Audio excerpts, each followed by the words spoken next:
The entire hall smelled like we were standing next to a very old corpse. At first I thought it might be coming from somewhere else, but within a few minutes, I realized that the smell wasn't coming from one place, it was coming from the bodies of all the guests. Just then Mason stopped playing and said softly, "Have you noticed something? There are so many people dancing, but not a single footstep can be heard." Hearing that, we looked around. Indeed, hundreds of people were dancing, yet the entire hall was unusually quiet. At that moment, we thought, we might have come to the wrong wedding. In the small town of Ravens Hollow, West Virginia, our band Midnight Echo consisted of 6 members: Ethan Carter, Mason Brooks, Noah Walker, Lucas Reed, Ryan Cooper, and Daniel Hayes. We mainly performed at weddings, private parties, and large events. 2 years ago, we got a booking that still gives me goosebumps when I think about it. It was about 11 o'clock at night. Suddenly our old office phone rang. As soon as Ethan picked up the phone, someone on the other end said, "We're having a wedding at our house the night after tomorrow night. You need the whole band. The fee is $100,000. Hearing such a large sum of money, Ethan initially thought someone was joking. When he asked for the location, the man simply said, "I'll send you the address right away." A few seconds later, a location came up on Ethan's phone. Noah immediately opened the map. The place was deep in the woods of West Virginia. The map showed a road for a short distance, but the end was completely empty. Ryan said maybe it's a rich man's private estate. Everyone assumed that. No one wanted to miss out on such a high-paying job. 2 days later, we set off in 2 vans at night. For the first 2 hours, everything was normal. But as soon as we left the city and started up the mountain road, we started to notice something strange. There were no houses on either side of the road, no cars in sight. After a while, the mobile network also disappeared completely. Noah tried to refresh the map several times, but failed. Just then, a man emerged from the fog ahead and stood on the side of the road. He didn't say anything, just pointed ahead. As soon as Ethan drove the car forward, the man was nowhere to be seen, as if he had disappeared into the fog.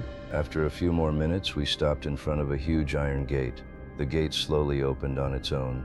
As we entered, we saw a huge palace. Lights were shining all around. It looked like a royal wedding was taking place. But the strange thing was, despite such a big event, there was no laughter, no children running around, and not even a song playing. The whole place was unusually quiet.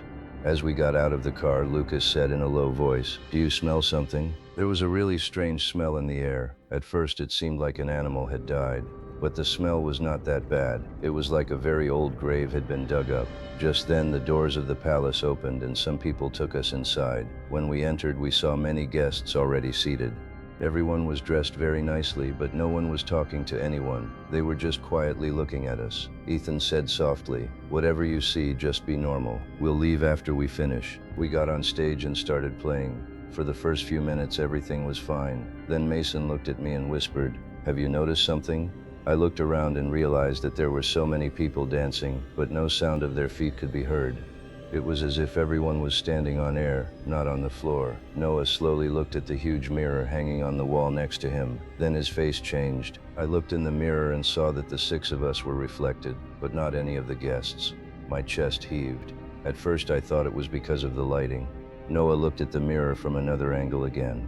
The same scene. We were reflected, but not the guests. He was about to say something when Ethan shook his head very gently and told him to be quiet. He understood that showing fear at this moment could make the situation worse. We continued to play, but now no one had the strength as before. After a while, a middle-aged man came and said, "You guys can rest a little. Food has been arranged." We were taken to a large dining hall next to us. Various types of food were arranged on the table. Everything looked completely normal. Ryan picked up the plate without thinking. Just then, Lucas grabbed his hand. "Wait a minute, take a good look."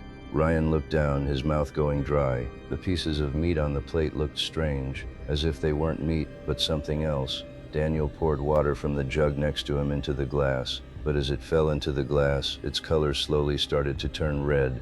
Daniel put the glass down in fear. None of us touched the food anymore. As they left the dining hall, Noah said in a low voice, "We're leaving now." Ethan shook his head. "Let's see if the cars are okay first." We came out quietly, but when we got to where we had left the car, the place was completely empty. There was no sign of the 2 vans. Only the old tire marks were visible on the wet ground, as if a car had parked here many years ago. Just then a bell started ringing from inside the palace. Once Twice, 3 times, the guests standing around started walking towards the hall together. No one was talking, everyone was walking at the same speed, as if someone was controlling them all at once. We also followed them reluctantly. As soon as we entered the hall, we saw a stage decorated with flowers in the middle. After a few seconds, the bride slowly entered, wearing a white gown with a veil on her head.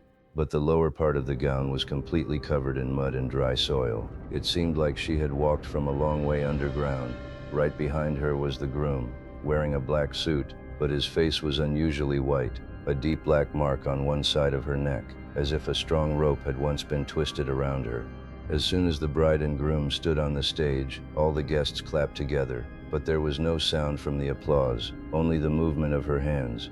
Mason dropped the drumstick in fear. The sound was supposed to echo throughout the hall, but that didn't happen either. It seemed as if someone had stolen all the sounds from inside this palace. Just then, the bride's veil slowly moved away, and what we saw, I will never forget.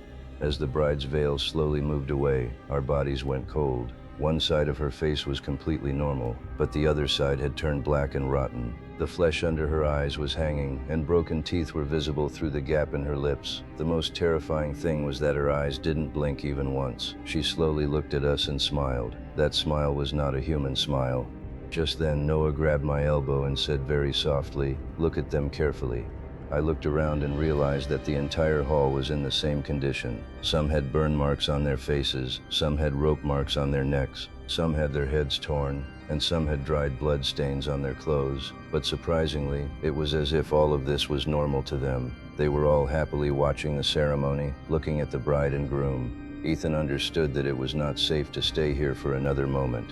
He stopped the music and said very casually, "We need to get another instrument from the car." Hearing this, an old man sitting in the front row just smiled and said, "The ceremony won't be long until it's over." We didn't answer and slowly started walking towards the door. Surprisingly, no one tried to stop us. As soon as we got out of the door, we started running. No one dared to look back. There was only fog and huge trees all around. We didn't even know where we were going. After about 20 minutes of running, Daniel suddenly shouted, "They're coming!" We looked back and saw hundreds of people slowly coming out of the palace, but they are not running, they are walking. Still, the distance between us and them is decreasing. The faster we run, the closer they come.